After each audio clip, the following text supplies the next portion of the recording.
O nazismo tem filósofos, o fascismo tem filósofos, né? Os tiranos também têm seus filósofos. Não é a filosofia em si, mas é aquela que é contributiva, aquela que deseja fazer com que a pessoa ela ganhe a possibilidade de emancipação, né, do seu pensamento. Aquilo que a gente falava, né, o pensamento crítico. Mas, né, quando a gente observa essa reatividade que o cotidiano carrega e, ao mesmo tempo, o modo em que as perguntas elas param de ser feitas como forma de interesse e elas aparecem mais como um desafio. Eu tenho 51 anos de magistério. O aluno e a aluna que mais contribuiu comigo foram aqueles que fizeram perguntas de coisas que não sabiam e que me fizeram ir buscar uma resposta para poder atender aquilo. Os que mais me irritaram foram aqueles que não faziam perguntas para saberem, mas para saberem se eu sabia. E, portanto, era muito mais uma provocação, um repto, um desafio, né? Era uma maneira de provar e menos uma coisa contributiva. É para me testar. Não era essa a lógica, né? Numa relação de diálogo, eu não quero, no diálogo, saber se a outra pessoa sabe, para eu dizer, tá vendo? Eu sou muito melhor do que ela. Eu quero é sorver da outra pessoa, trazer dela aquilo que pode também me beneficiar. A Clarice Lispector, que eu cito com frequência, nascida na Ucrânia, mas que foi criada no Brasil, né? Ela dizia, aquilo que eu desconheço é a minha melhor parte. Aquilo que eu desconheço é a minha melhor parte. Nesse sentido, né, é gostoso quando a gente lembra que outra pessoa tem dentro dela coisas que eu ainda não carrego, como possibilidade, sonho, imaginação, desejo, conhecimento, e que ela pode trocar comigo. Né? Eu gosto muito de uma ideia que quem trazia à tona, vou mostrar de maneira menos representada, porque ele era muito bom nisso, era o Gilberto de Menstein. O Gilberto de Menstein dava um exemplo em relação a diálogo, que ele dizia o seguinte, estou eu caminhando, por exemplo, próximo a você, com uma vela acesa, e você chega ao meu lado com uma vela apagada. E eu cedo a chama da minha vela para você acender a tua. Os dois ficamos mais iluminados. E eu nada perco, porque a vela com a chama acesa comigo continua acesa. E a tua vela, ao ser acesa, ela aumentará a possibilidade de luminosidade para ambos. Ora, um diálogo é nós caminharmos com essa possibilidade de iluminar mais. Concordar, não necessariamente. Mas prestar atenção, ouvir, não ter ouvidos e não ouvir como um otário, certo? É algo que permite que a gente seja capaz, né, de dar passos numa direção que é mais ampliada. Um dia perguntaram ao Dalai Lama, agora já bastante idoso, o que o senhor acha da sociedade ocidental? Ele diz, pode dar certo.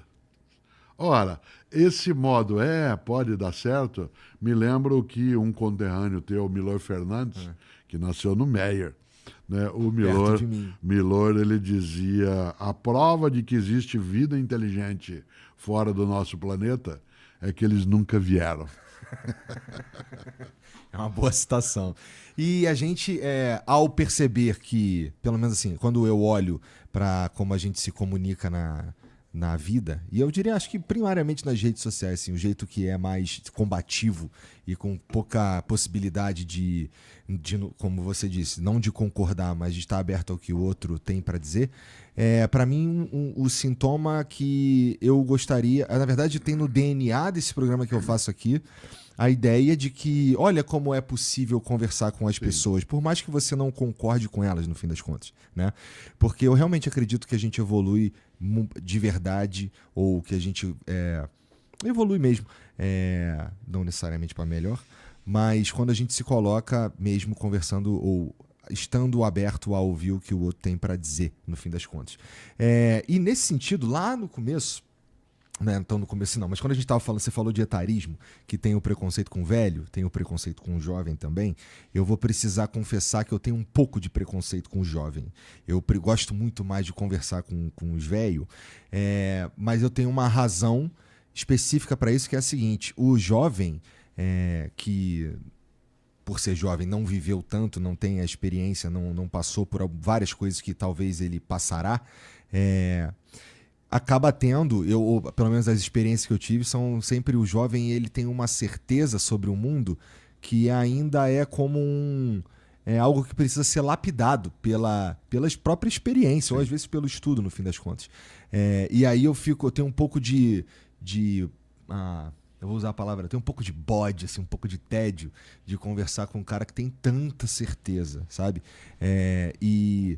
Você vai conversar, por exemplo, de temas como política com um jovem de 22, 23 anos, esses caras, assim, quando estão dispostos a conversar sobre isso, eles têm tantas certezas sobre o mundo que eu fico, cara, como é que esse cara pode ter... Como é que ele acredita que esse é o melhor jeito de viver e acabou? Ele ainda precisa viver, sei lá, 3 vezes o tempo que ele está vivo. Então, nesse sentido, eu sou um pouco preconceituoso. O pensamento mais maduro, e isso em qualquer idade, porque às vezes você tem alguém de 22 anos que já amadureceu, alguém de 15 que já amadureceu em várias coisas. A gente não avalia a experiência pela extensidade do tempo, mas pela intensidade da prática. Né? Mas estatisticamente... Quando você vê a experiência de alguém, um menino que foi criado numa comunidade, no Rio de Janeiro ou na cidade de São Paulo, que são grandes metrópoles com locais de vida muito difíceis, tem muito mais experiência do que eu para sobreviver em ambiente adverso, em dificuldade. Vou usar o termo técnico, né? Você avalia a experiência de alguém não pela extensidade do tempo que ela fez, mas pela intensidade da prática. Vou te dar um exemplo. Você pode ser alguém que dirige há 30 anos, mas só faz 2 percursos no dia, vai e volta. E você pode ter alguém que tem 20 anos de idade que está dirigindo há 2 anos e dirige o dia inteirinho para lá e para cá. Quem tem mais experiência? É a intensidade da prática que gera. Por que eu levanto isso? Porque, de fato, pessoas que têm excesso de certeza e, portanto, não são capazes de colocar em relação ao que fazem ou ao que pensam nenhuma dúvida, elas são mais induzidas ao equívoco. Afinal, elas não têm um saber ampliado, elas têm um saber reduzido em relação às coisas que têm. Esse excesso, né, de convicção, ele é limitador.